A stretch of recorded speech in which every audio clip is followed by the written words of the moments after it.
Friends, તો શરૂ કરીએ આજના પહેલા પ્રશ્નથી. ભારતની અનેક સમસ્યાઓ પૈકીની એક મુખ્ય સમસ્યા કઈ છે? તમારો સાચો જવાબ આવે અહીંયા ભાવ વધારો. ભાઈ, આ પણ એક સમસ્યા છે. ભારતીય આયોજનનો હેતુ શું છે?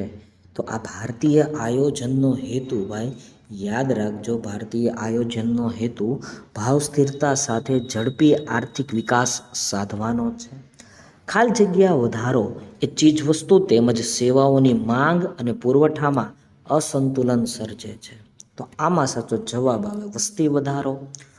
આર્થિક વિકાસની પૂર્વ શરત કઈ છે? તો આર્થિક વિકાસની પૂર્વ શરત છે ભાઈ સાધારણ અને સ્થિર ભાવ વધારો. સાધારણ અને સ્થિર ભાવ વધારો. ભારતીય આયોજનનો હેતુ શાની સાથે ઝડપી આર્થિક વિકાસ સાધવાનો છે? તો પાંચમા પ્રશ્નમાં મિત્રો સાચો જવાબ આવે ભાવ સ્થિરતા. હાલમાં ભારતમાં વસ્તી વૃદ્ધિનો દર કેટલો છે? તો છઠ્ઠા પ્રશ્નમાં સાચો જવાબ આવે 1.9%ની આજુબાજુ. પોતાની પાસેની વેચવા યોગ્ય ચીજ વસ્તુઓ બજારમાં વેચવા માટે લાવવી નહીં, એને ખાલી જગ્યા કહેવાય. તો મિત્રો આને કહેવામાં આવે સંગ્રહખોરી. બરોબર, સંગ્રહ કરવાની વાત એટલે સંગ્રહખોરી. સરકારે કયા પુરવઠામાં કરેલો વધારો ભાવ વૃદ્ધિનું કારણ બને છે?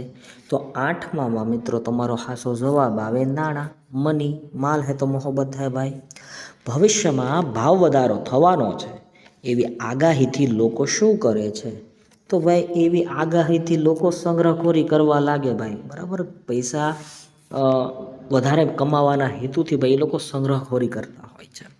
સ્થિરતા માટે ભાવ વૃદ્ધિ શેના વિકાસ માટે આવશ્યક છે? તો સ્થિરતાની વાત છે ભાઈ. સ્થિરતા માટે ભાવ વૃદ્ધિ એ શેના વિકાસ માટે આવશ્યક છે? તો 10મામાં મિત્રો સાચો જવાબ આવે છે આર્થિક. બરોબર, આર્થિક.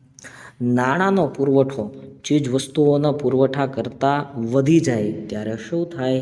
તો ત્યારે તમે જાણો છો એ પ્રમાણે ભાવો વધી જાય છે ભાઈ, ભાવ વધારો થાય છે. ભારતીય અર્થતંત્રમાં નાણાંનો પુરવઠો કોણ વધારી ઘટાડી શકે છે? તો 12મામાં મિત્રો સાચો જવાબ આવે છે મધ્યસ્થ બેંક. બરાબર, મધ્યસ્થ બેંક. સરકાર દ્વારા કઈ પેદાશોના ભાવો નિર્ધારિત થાય છે? તો ભાઈ સરકાર દ્વારા યાદ રાખવા જેવી બાબત પેટ્રોલ ડીઝલના ભાવોને નિર્ધારિત કરવામાં આવે છે. ભારતની મધ્યસ્થ બેંક કઈ છે? તો ભારતની મધ્યસ્થ bank reserve bank of India છે ભાઈ, રિઝર્વ બેંક ઓફ ઇન્ડિયા. ધિરાણ નીતિનું નિયમન કોણ કરે છે? તો આ ધિરાણ નીતિનું નિયમન યાદ રાખજો મધ્યસ્થ બેંક કરે છે. મધ્યસ્થ બેંક કઈ નીતિનું નિયંત્રણ કરે છે? તો મધ્યસ્થ બેંક ધિરાણ નીતિનું નિયમન કરે છે ભાઈ. મધ્યસ્થ બેંક દ્વારા વ્યાજના દર વધારવામાં આવે તો કોના ઉપર વિપરીત અસર પડે છે? તો સ્વાભાવિક છે ભાઈ, મૂડી રોકાણ ઉપર વિપરીત અસર જોવા મળતી હોય છે. હિસાબી ચોપડે નહીં નોંધાયેલી બિનહિસાબી આવકને શું કહેવાય? તો ભાઈ એને કહેવાય કાળું નાણું. બ્લેક મની, બ્લેક હોય નહીં પણ ખાલી કહેવાય કાળું નાણું. ભારતમાં ભાવ વૃદ્ધિનું મહત્ત્વનું કારણ કયું છે? તો ભારતની અંદર ભાવ વૃદ્ધિનું મહત્ત્વનું કારણ વાલા મિત્રો યાદ રાખજો બિન યોજનાકીય અને જાહેર અને સંરક્ષણ ખર્ચનો વધારો છે ભાઈ. બરાબર, આના કારણે ભાઈ ભાવ વૃદ્ધિનું મહત્ત્વ વધતું જાય છે. ભાવ વધારાને અંકુશમાં રાખવાની વ્યૂહરચના એક પગલું તે ખાલી જગ્યા છે ભાઈ. તો 20મા પ્રશ્નમાં તમારો સાચો જવાબ આવે જાહેર વિતરણ પ્રણાલી. જાહેર વિતરણ પ્રણાલી. વ્યાજબી ભાવ અને ખુલ્લા બજારના ભાવોનો તફાવત સરકાર ઉઠાવે છે તેને ખાલી જગ્યા કહેવાય. તો એને મિત્રો સબસિડી કહેવાય. એને શું કહેવાય? સબસિડી કહેવાય. સરકારે ભાવ સપાટીને અંકુશિત રાખવા માટે ખાલી જગ્યા અમલમાં મૂક્યું છે. શું મૂકેલું છે? તો આવશ્યક ચીજ વસ્તુઓનો ધારો અમલમાં મૂકેલો છે, પણ છતાં એનો અમલ યોગ્ય રીતે થતો નથી. આવશ્યક ચીજ વસ્તુઓનો ધારો ઈસવીસન ખાલી જગ્યામાં પસાર કરવામાં આવ્યો તો 1995. સટ્ટાખોરી, સંગ્રહખોરી, નફાખોરી વગેરે પ્રવૃત્તિઓ સામે કયો કાયદો ઘડવામાં આવ્યો છે? તો 24મા પ્રશ્નમાં મિત્રો તમારો સાચો જવાબ બને છે પાસા. બરાબર, પાસા નામનો કાયદો ઘડવામાં આવ્યો છે. ત્યારબાદ આગળ વધીએ ભાઈ, 25મા પ્રશ્ને પહોંચી ગયા. પ્રાચીન સમયમાં અર્થશાસ્ત્ર નામના ગ્રંથની રચના કોણે કરી હતી? તો કૌટિલ્ય દ્વારા કરવામાં આવેલી રચનાની વાત છે. ગ્રાહકોના વિવિધ અધિકારોનું રક્ષણ કરવું એ કોનો મુખ્ય ઉદ્દેશ છે? તો ગ્રાહકોના વિવિધ અધિકારોનું રક્ષણ કરવું એ યાદ રાખજો ભાઈ. 26મા પ્રશ્નમાં મિત્રો તમારો સાચો જવાબ આવે, ગ્રાહક જાગૃતિનો મુખ્ય ઉદ્દેશ છે. પેટ્રોલ, ડીઝલ, રાંધણ ગેસ, સિમેન્ટ, લોખંડ, પોલાદ વગેરેના ભાવો શેના આધારે નક્કી થાય છે? તો 27માં મિત્રો બી ઓપ્શન આવે, ભાવ નિર્ધારણ તંત્રના આધારે નક્કી થાય છે. ગ્રામીણ ગ્રાહકોના શોષણ માટે કઈ બાબત સવિશેષ જવાબદાર છે? તો 28મા પ્રશ્નમાં મિત્રો તમારો સાચો જવાબ આવે, અજ્ઞાનતા અને જાગૃતિનો અભાવ. ગ્રાહક સુરક્ષા હેઠળ નીચેનામાંથી કઈ સેવાઓનો સમાવેશ કરવામાં આવ્યો નથી? તો 29મા પ્રશ્નમાં મિત્રો સાચો જવાબ આવે છે પોલીસ સેવા. બરાબર, પોલીસ સેવા. વિશ્વમાં ગ્રાહક અધિકાર દિનની ઉજવણી ખાલી જગ્યા તારીખે થાય છે? તો ગ્રાહક અધિકાર દિનની ઉજવણી 15મી માર્ચે થાય ભાઈ, 15મી માર્ચ. 15મી માર્ચનો દિવસ વિશ્વમાં કયા દિવસ તરીકે ઉજવાય છે? તો 31માં મિત્રો સાચો જવાબ આવે, ગ્રાહક અધિકાર દિન. 15મી માર્ચનો દિવસ ભારતમાં કયા દિવસ તરીકે ઉજવવામાં આવે છે? તો 32માં મિત્રો તમારો સાચો જવાબ આવે છે વિશ્વ ગ્રાહક દિન. બરાબર, વિશ્વ ગ્રાહક દિન યાદ રાખજો ભાઈ. 15મી માર્ચનો દિવસ વિશ્વમાં કયા દિવસ તરીકે ઉજવાય? તો વિશ્વ ગ્રાહક અધિકાર દિન. બરાબર, અધિકાર દિન. બરાબર, અધિકાર શબ્દો ભૂલતા નહીં. કેન્દ્ર સરકારે ગ્રાહક સંબંધી કાયદાના નિયમો માટે કઈ સંસ્થા સ્થાપી છે? તો 33માં પ્રશ્નમાં મિત્રો તમારો સાચો જવાબ આવે, રાષ્ટ્રીય તકરાર નિવારણ સંસ્થા. રાષ્ટ્રીય તકરાર નિવારણ સંસ્થાની સ્થાપના કરી છે. કેન્દ્ર સરકારે ગ્રાહકોની સુરક્ષાના કાયદાના અમલ માટે રચેલું કમિશન કયા નામે ઓળખાય છે? તો 34માં પ્રશ્નમાં મિત્રો તમારો સાચો જવાબ આવે, રાષ્ટ્રીય ઉપભોક્તા આયોગ. રાષ્ટ્રીય ઉપભોક્તા આયોગ. ભારતમાં સામાજિક આર્થિક કાયદાઓના ઇતિહાસમાં કયો કાયદો સીમા ચિહ્ન રૂપે છે? તો 35માં મિત્રો આવે, ગ્રાહક સુરક્ષા અધિનિયમ 1986. બરાબર, 1986 અહીંયા સાચો જવાબ બને છે. ગ્રાહક સુરક્ષા કાયદાની સૌથી મોટી અદાલત કઈ છે? તો ગ્રાહક સુરક્ષા કાયદાની સૌથી મોટી અદાલત તમને પૂછાય તો રાષ્ટ્રીય કમિશન, રાષ્ટ્રીય ફોરમ સાચો જવાબ બને છે. ભારતમાં 24 ડિસેમ્બરનો દિવસ કયા દિવસ તરીકે ઉજવાય છે? તો 24 ડિસેમ્બરનો જે દિવસ છે ને ભાઈ, એ યાદ રાખજો, રાષ્ટ્રીય ગ્રાહક અધિકાર દિનના નામથી ઉજવાય છે. ભારતમાં રાષ્ટ્રીય ગ્રાહક અધિકાર દિન ક્યારે ઉજવાય છે? તો 38માં પ્રશ્નમાં તમારો સાચો જવાબ આવે છે, ભારતની વાત કરીએ એટલે 24 ડિસેમ્બરના દિવસને, 24 ડિસેમ્બરના દિવસને ભાઈ રાષ્ટ્રીય ગ્રાહક અધિકાર દિન તરીકે ઉજવવામાં આવે છે. તો 15મી માર્ચ વિશ્વ ગ્રાહક અધિકાર દિન, બે યાદ રાખજો ભાઈ.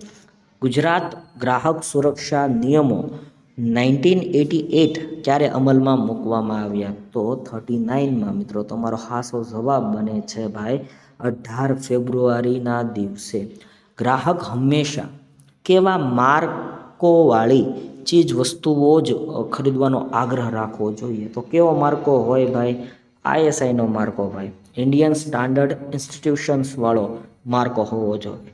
ગ્રાહકે શાની ચોકસાઈ કરીને વધુ ખરીદવી જોઈએ ભાઈ, વસ્તુ ખરીદવી જોઈએ? ગ્રાહકે શાની ચોકસાઈ કરીને વસ્તુ ખરીદવી જોઈએ? તો 41માં પ્રશ્નમાં તમારા સાચો જવાબ આવે છે ગુણવત્તા. બરાબર, ગુણવત્તાની વાત છે. ગ્રાહકોનું શોષણ થવાનું એક કારણ છે, કયું કારણ છે? તો એ છે પ્રજાની નિરીક્ષરતા. બરાબર, પ્રજા નિરીક્ષર છે, લોકોને ખબર જ નથી ભાઈ કે આવા કાયદા અમલમાં છે. 1 કરોડથી વધુ રકમના દાવાની અરજી ક્યાં થાય છે? તો 1 કરોડથી વધુ રકમના દાવાની અરજી ક્યાં થાય છે? તો એ યાદ રાખજો ભાઈ, રાષ્ટ્રીય કમિશનમાં, રાષ્ટ્રીય ફોરમમાં. જે કોઈ વ્યક્તિ કોઈ પણ માલ, વસ્તુ કે સેવાના પૈસા અથવા અવેજના બદલામાં ખરીદી કરે છે તેને શું કહેવાય? તો એને ગ્રાહક કહેવાય ભાઈ. શું કહેવાય? ગ્રાહક કહેવાય, કસ્ટમર કહેવાય.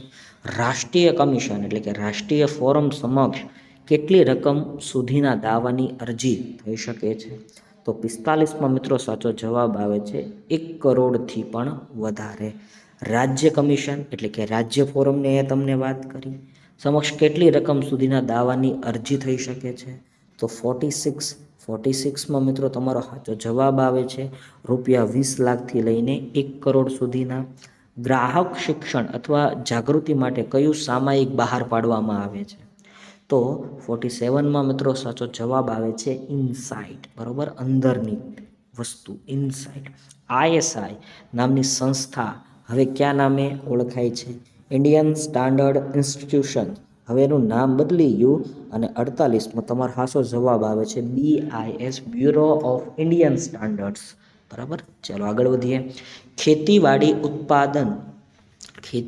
ઉત્પન્ન બજાર કાયદો ઈસવીસન ખાલી જગ્યામાં અમલમાં મૂકવામાં આવ્યો તો 49. એમાં મિત્રો તમારો સાચો જવાબ આવે છે 1937. USAમાં સૌપ્રથમ ગ્રાહક અધિકારોની ઘોષણા કઈ સાલમાં કરવામાં આવી હતી? તો 50માં મિત્રો તમારો સાચો જવાબ આવે છે ઈસવીસન 1962માં. ભારતમાં ખેતી પર આધારિત ચીજ વસ્તુ પર કયો માર્કો લગાડવામાં આવે છે? તો ખેતી ઉપર આધારિત વસ્તુની વાત છે ને, એટલે તમારો સાચો જવાબ આવે ભાઈ એગ માર્ક લગાડવામાં આવે છે. કયો માર્કો લગાડવામાં આવે છે? એગ માર્ક લગાડવામાં આવે છે. ભારતમાં ખેત આધારિત ચીજ વસ્તુઓ સિવાયની ચીજ વસ્તુઓને પ્રમાણિત કરવા ખાલી જગ્યા માર્કો વપરાય છે. તો 52માં પ્રશ્નમાં તમારો સાચો જવાબ આવે છે ભાઈ ISI નો માર્કો. આંતરરાષ્ટ્રીય સમજૂતી અનુસાર આંતરરાષ્ટ્રીય ગુણવત્તાનું પ્રમાણપત્ર આપવાનું કામ કોણ કરે છે? તો એમાં મિત્રો તમારો સાચો જવાબ આવે છે ISO, બરાબર. ISO સંસ્થા કરે છે, ઇન્ટરનેશનલ સ્ટાન્ડર્ડ ઓર્ગેનાઇઝેશન કહેવામાં આવે ને એને. કઈ સંસ્થા વેપારીને ISI કે એગ માર્કો વાપરવાની છૂટ આપે છે? તો 54માં મિત્રો તમારો સાચો જવાબ આવે છે DMI. ISIની સ્થાપના ઈસવીસન ખાલી જગ્યામાં થઈ તો 55માં સાચો જવાબ આવે 1947માં. ગ્રાહક સુરક્ષા અધિનિયમનો કાયદો ક્યારે આવ્યો? તો 1986માં આવ્યો ભાઈ, બરાબર, 1986. ગ્રાહક અધિકારોની પ્રથમ ઘોષણા કયા દેશમાં કરવામાં આવી? તો 57માં મિત્રો સાચો જવાબ આવે USAમાં, યુનાઇટેડ સ્ટેટ ઓફ અમેરિકામાં. ISO નામની આંતરરાષ્ટ્રીય સંસ્થા ક્યાં આવેલી છે? તો ISO એટલે કે ઇન્ટરનેશનલ સ્ટાન્ડર્ડ ઓર્ગેનાઇઝેશન, બરાબર. તો આ ISO નામની સંસ્થા છે એ ક્યાં આવેલી છે? તો એમાં મિત્રો આવે જીનીવા, બરાબર, સ્વિટ્ઝરલેન્ડમાં આવેલું જીનીવા ખાતે આવેલી છે. ISO નામની આંતરરાષ્ટ્રીય સંસ્થાની સ્થાપના કઈ સાલમાં થઈ હતી? તો 59માં મિત્રો સાચો જવાબ આવે 1947માં થઈ હતી. આંતરરાષ્ટ્રીય ખાદ્ય પદાર્થોને કઈ સંસ્થા પ્રમાણિત કરે છે? તો 60માં મિત્રો સાચો જવાબ આવે છે CAC. ખાદ્ય પદાર્થોની ગુણવત્તાનું નિયમન કરતી સ્વૈચ્છિક સંસ્થા કઈ છે? તો 61માં મિત્રો સાચો જવાબ આવે BIS. કોડેક્સ એલિમેન્ટ્રિયસ કમિશનની સ્થાપના કઈ સાલમાં થઈ? તો 62. એમાં સાચો જવાબ આવે છે 1963. કોડેક્સ એલિમેન્ટ્રિયસ કમિશનનું મુખ્ય કાર્યાલય ક્યાં આવેલું છે? તો એ મિત્રો આવેલું છે ઇટલીની રાજધાની રોમમાં આવેલું છે.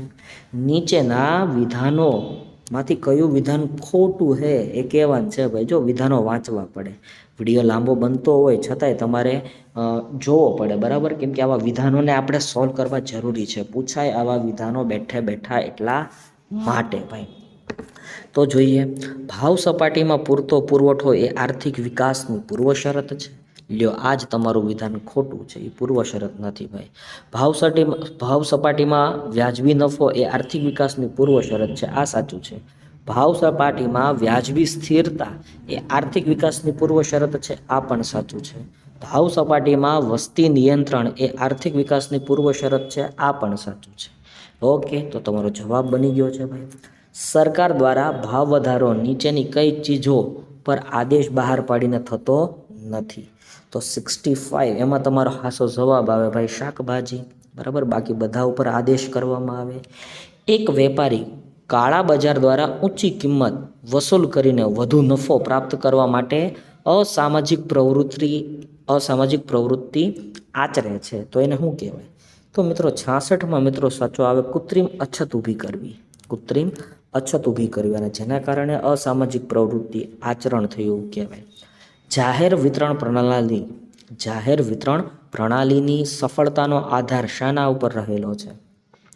તો એ રહેલો છે મિત્રો આવશ્યક ચીજ વસ્તુઓ પૂરતો અનામત જથ્થો હોવો, ચીજ વસ્તુઓની વહેંચણીની વ્યવસ્થા માટે કુશળ વહીવટી તંત્ર હોવું, પ્રામાણિક અને પારદર્શક દુકાનદારો હોવા, બરાબર. તો આ એના સફળતા માટેના મુખ્ય આધારો કહી શકાય. ભાવ વૃદ્ધિના જે કારણો છે તેમાં નીચેનામાંથી કયું એક કારણ નથી? તો 68માં મિત્રો જોઈએ આપણે સાચો જવાબ વસ્તી વૃદ્ધિ આવે, સરકાર દ્વારા ભાવ વધારો આવે, રાજકીય પરિબળ નથી, કાચા માલની ઊંચી કિંમતની પ્રાપ્તિ એ પણ આવી શકે. ભાવ વૃદ્ધિને અંકુશમાં લેવા માટે સરકારે જે પગલાં ભર્યા છે તેમાં નીચેનામાંથી કયું એક પગલું નથી? તો 69 એમાં મિત્રો હાચો જવાબ આવે ભાવ સૂચક આંકની સ્થિરતા, બરાબર. આ પગલું લીધું નથી. આંતરરાષ્ટ્રીય ગુણવત્તાની વાત આવી ભાઈ. આંતરરાષ્ટ્રીય ગુણવત્તાનું પ્રમાણપત્ર કઈ સંસ્થા આપે છે? તો 70માં હાચો જવાબ આવે ISO. ગ્રાહક સુરક્ષા ધારા અનુસાર નીચેનામાંથી કઈ બાબત ફરિયાદ સાથે સંબંધિત નથી? ઓપ્શન તપાસવા પડે ભાઈ. ફરિયાદ દાખલ કરવા કાયદાકીય વિધિની જરૂર નથી. તો 71માં તમારો હાચો જવાબ જોઈએ આગળ. સાદા કાગળ ઉપર વિગતો લખી પાકું બિલ, ગેરંટી કાર્ડ વગેરે આધારો જોડવા જરૂરી છે. ફરિયાદ હાઈકોર્ટમાં જ દાખલ કરવી પડે, બસ આ તમારો ખોટો જવાબ છે. બાકી બધું અહીંયા તમને સાચું બતાય છે. ચલો હજી આગળ વધીએ, કેમ કે આવા જ પ્રશ્નો આપણી પાસે આવેલા છે ભાઈ. ઓકે ચલો આગળ વધીએ ભાઈ. અમદાવાદ શહેરમાં ઇલેક્ટ્રિક ઇસ્ત્રી ખરીદનાર 4 વ્યક્તિઓએ તેમાં અનુભવેલી ખામી બદલ નીચેની વિગતો જિલ્લા ફોરમમાં અરજી કરી. રમેશભાઈએ પાકા બિલ અને ગેરંટી કાર્ડ સાથે વકીલની મદદથી અરજી કરી. અનિલભાઈએ પાકા બિલ અને ગેરંટી કાર્ડ સાથે જાતે જ અરજી કરી. સુનિલભાઈએ પાકા બિલ અને ગેરંટી કાર્ડ વગર જાતે અરજી કરી. સુનિતાબહેને પાકા બિલ અને ગેરંટી કાર્ડ વગર વકીલ મારફતે અરજી કરી. તો જિલ્લા ગ્રાહક ફોરમમાં કેસ જીતવામાં કોણ સફળ થઈ શકશે? સફળતાની વાત કરી ભાઈ, અને સફળ થવા માટે તમે આ વિડીયો જોવો છો ને, તો માત્ર ને માત્ર રમેશભાઈ અને અનિલભાઈ જ સફળ થઈ શકશે, કેમ કે એમની બંને પાસે ભાઈ પાકા બિલ છે. બાકી એક કે આગળ પાકા બિલ છે નહીં. સરિતાબહેને અથાણા બનાવવાની ફેક્ટરી એટલે કે ગૃહ ઉદ્યોગ શરૂ કરી. ગુણવત્તા માટે તેઓએ પોતાના ઉત્પાદન ઉપર કયો માર્કો લગાવવો જોઈએ? તો 73માં મિત્રો સાચો જવાબ આવે એગ માર્ક લગાડવો જોઈએ ભાઈ. એગ્રીકલ્ચર માર્કેટિંગ માટેની વાત છે. ગ્રાહક જાગૃતિનો સંદેશ કયો છે ભાઈ? જાગો ગ્રાહક જાગો, બરોબર. જાગો ગ્રાહક જાગો. કયા અર્થતંત્રમાં ઉપભોક્તાવાદી વિચારસરણી પ્રવર્તે છે? તો 75 મિત્રો એમાં સાચો જવાબ આવે મૂડીવાદી અર્થતંત્રમાં આવું જોવા મળે છે. જિલ્લા ફોરમ એટલે કે જિલ્લા પંચ સમક્ષ કેટલી રકમ સુધીના દાવાની અરજી થઈ શકે છે? તો આમાં મિત્રો સાચો જવાબ આવે છે ડી ઓપ્શન, રૂપિયા 20 લાખ સુધીના. BPL વ્યક્તિઓને, સિનિયર સિટીઝન્સ અને વિકલાંગ વ્યક્તિઓને ગ્રાહક સુરક્ષા ક્ષેત્રે મફત કાનૂની સેવા અને વકીલની સેવા કોણ પૂરી પાડે છે? 77માં મિત્રો સાચો જવાબ આવે જિલ્લા મફત કાનૂની સેવા. જિલ્લા મફત કાનૂની સેવા. ચાલો આગળ વધીએ. આપણે વિડીયોને લાઈક કરીશું, શેર કરીશું અને કમેન્ટ સેક્શનમાં કમેન્ટ પણ કરીશું. ગ્રાહક જાગૃતિ માટે પ્રકાશિત થતા સામયિકો પૈકી કયું એક સામયિક પ્રસિદ્ધ થાય છે? તો ધી કન્ઝ્યુમર સાચો જવાબ આવે ધી કન્ઝ્યુમર. માંસ અને તેની બનાવટો પર કયો માર્કો લગાડવામાં આવે? તો MPO, બરાબર. MPO નામનો માર્કો લગાડવામાં આવે. ટીનમાં પેક કરેલ જ્યુસ, ફળો અને શાકભાજીની ઉત્પાદક વસ્તુઓ પર કયો માર્કો લગાડવામાં આવે છે? તો એમાં આવે એફપીઓ. BIS દ્વારા પ્રક્રિયાથી તૈયાર કરેલા ખોરાકના ઉત્પાદનોને કયો માર્કો આપવામાં આવે છે? તો એમાં આવે બરોબર HACCP. BIS દ્વારા સાબુ, ડિટર્જન્ટ, રંગ રસાયણો, લુબ્રિકેટિંગ ઓઇલ, પેકેજિંગ વગેરે પર કયો માર્કો આપવામાં આવે? તો 82માં મિત્રો સાચો જવાબ આવે ઇકો માર્ક. ભારતમાં ISO સાથે સંપર્કની કામગીરી કોણ સંભાળે? તો સિમ્પલ ભાઈ, 83 સાચો જવાબ આવે BIS, bureau of Indian standard. ભારતમાં કેક સાથે સંપર્કમાં રહીને કોણ કામ કરે છે? તો એમાં આવે director general of health services. ગ્રાહક સંબંધી ફરિયાદ કરવા કે કાયદા અંગે વિશેષ માહિતી મેળવવા કે માર્ગદર્શન માટે ગુજરાત રાજ્યની હેલ્પલાઇન ટોલ ફ્રી નંબર કયો છે? તો એમાં સાચો જવાબ આવે ભાઈ 18-233-022. બરાબર, 18-233-022. 85માં સાચો જવાબ આવે ડી ઓપ્શન. ગ્રાહક સંબંધી ફરિયાદ કરવા કે કાયદા અંગે વિશેષ માહિતી મેળવવા કે માર્ગદર્શન માટે રાષ્ટ્રીય કક્ષાએ હેલ્પલાઇન ટોલ ફ્રી નંબર કયો છે? તો આ રાષ્ટ્રીય કક્ષાની વાત છે એટલે 1811-4011 એટલે કે બી ઓપ્શન. સરકારની જાહેર આવક અને ખર્ચ અંગેની નીતિ એટલે શું? તો સરકારની જાહેર આવક અને ખર્ચ અંગેની નીતિ એટલે રાજકોષીય નીતિ. વિડીયો ગમ્યો તો લાઈક કરો, શેર કરો અને કમેન્ટ સેક્શનમાં કમેન્ટ કરો.